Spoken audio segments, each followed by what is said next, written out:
周日，神舟15号载人飞船返回舱在东风着陆场成功着陆，航天员费俊龙、邓清明、张璐身体状态良好，任务圆满成功。作为迄今为止执行任务时平均年龄最大的航天员乘组圆梦组合，他们不仅刷新了中国航天员单个乘组出舱活动次数的记录，还见证了中国空间站全面建成的历史时刻。那么，从2022年11月29号发射升空以来，神15乘组太空出差186天，完成哪些历史性挑战？返回地球又需要哪些高科技护航？深圳卫视特派记者带来现场观察。神舟15号飞行乘组完成了在轨所有的工作和任务，现在顺利回到了祖国，我们感觉良好。北京时间6月4号6时33分，神舟15号载人飞船返回舱在东风着陆场成功着陆。现场医监医保人员确认航天员费俊龙、邓清明、张璐身体状态良好，神舟15号载人飞行任务取得圆满成功。我现在所在的位置是酒泉卫星发射中心指控大厅。今天凌晨，在这里有条不紊地进行了神舟15号飞行乘组的搜救回收任务。通过大屏我们可以看到，在着陆前3名航天员精神状态良好，他们还相互示意转动双脚活动活动。那么随后，在微亮的朝霞中，神舟15号飞行乘组顺利着陆东风着陆场，指挥大厅的现场发出了热烈的掌声。神舟15号乘组被称为圆梦乘组，由航天员费俊龙、邓清明、张璐组成。之所以叫圆梦乘组，是因为3位航天员为了飞向太空，都经历了漫长的坚持和等待。费俊龙阔别太空17年后再度挂帅出征，邓清明执着坚守24年，张璐日夜备战12年，终圆飞天梦。太空出差半年，神舟15号3名航天员的在轨工作非常繁忙，完成了4次出舱活动、8项人因工程技术研究、28项航天医学实验、38项空间科学试验及实验，以及空间站3舱状态长期驻留验证等6个方面的工作，圆满完成了全部既定任务，获取了宝贵的实验数据。出舱活动是航天员在轨期间非常重要的一项工作。神15 3名航天员密切协同，从今年2月10号到4月15号完成4次出舱，既完成了中国空间站全面建成后航天员首次出舱活动，也刷新了中国航天员单个乘组出舱活动记录。神舟15号可以打开出舱舱门。神舟15号机械臂已运动到位，可以传递物品出舱完毕。神舟15号乘组在轨期间开展了很多项科学实验试验，这其中有多个项目都是首次，比如空间高效自由活塞斯特林热电转换试验装置在轨试验，这是我国首次实现该技术在轨验证。斯特林热电转换是空间新能源的关键技术之一，它可以将热能高效转化为电能，并有结构简单、质量轻、启动快等优点，能够减少对传统太阳能的依赖，在未来载人月球及深空探测等空间任务中具有广阔的应用前景。神舟载人飞船是我国自行研制的用于天地往返运输人员和物资的载人航天器，每次都以航天员乘坐返回舱平安归来，是载人航天活动的最后步骤，也是为载人航天任务成功画上圆满的句号。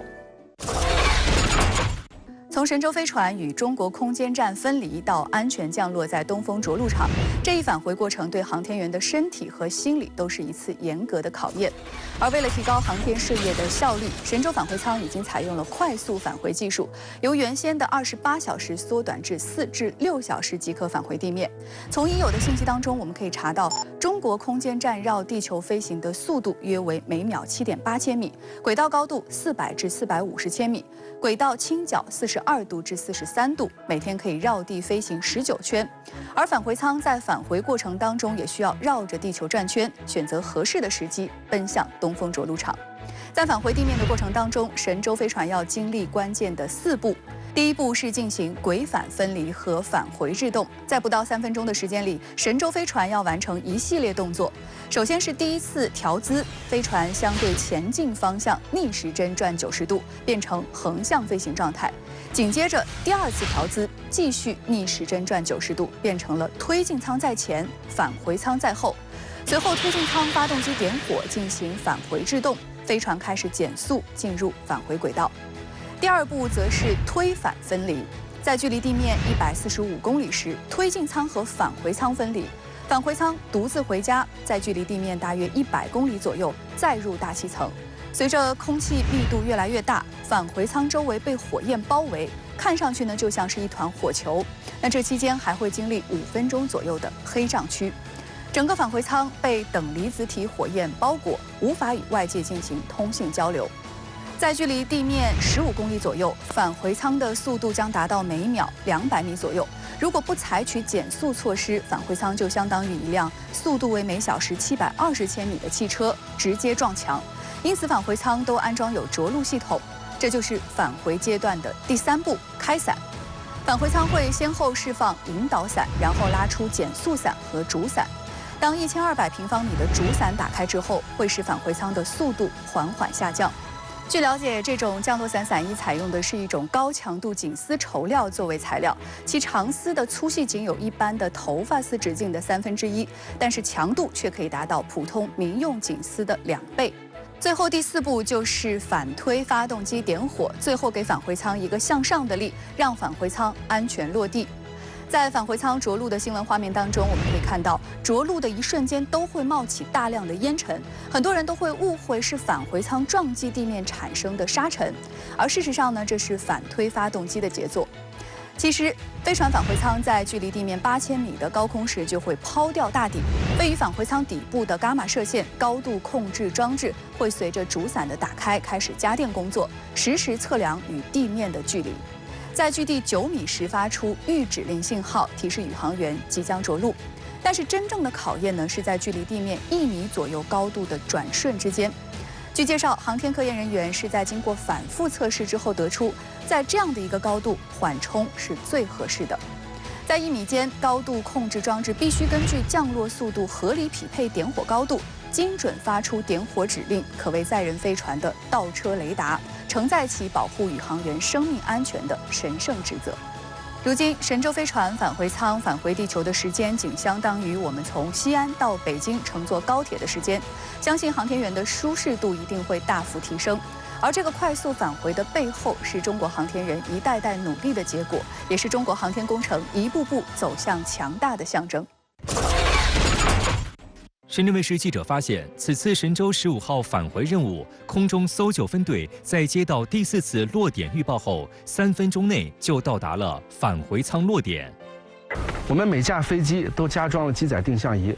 通过机载定向仪接收返回舱信标信号，来判断返回舱的基本方位距离。现有的定向仪呢，经过升级改装之后，具有信号接收强、定位精准、平显简洁突出的特点。除了空中机载定向仪，地面配备的车载光学设备也能够及时准确地捕获返回舱从开伞到着陆的整个过程，实时提供返回舱坐标，包括落点坐标，并通过回传数据到指挥部，然后通过通信链路下达至各个搜索分队，建立起了空中与地面的组网，为空地快速高效搜索返回舱提供可靠的依据。着陆场还自主创新人性化装备，提高航天员出舱的舒适度，并加强医监、医保、医疗救护、安全保卫的专项训练，全面锤炼搜救队员空地协同联合搜救能力。虽然，咱们医务人员，永远不会是发射场上的主角，我们只是在隐蔽的角落默默的守护，但是有备无患。我希望我们的队伍永远也不会被使用到，我们的载人航天次次成功，次次圆满。据酒泉卫星发射中心着陆场系统副总设计师卞寒成介绍，神舟15号载人飞船是2021年9月以来东风着陆场执行的第4次载人飞船搜索和航天员救援任务。这是一次典型的跨凌晨搜救行动。从凌晨2点起，搜救分队陆续开始行动。近100台车辆、500余人夜间行局优化，并新增后弹道返回搜救区域，显著提升了东风着陆场快速精准搜索到达能力，破解返回舱信标失效等意外情况快速搜索难题。同时，这次神舟15号返回任务创新预案体系构建方法，形成以风险识别牵引、应急指挥要点统领、专业预案支撑的新一代预案体系。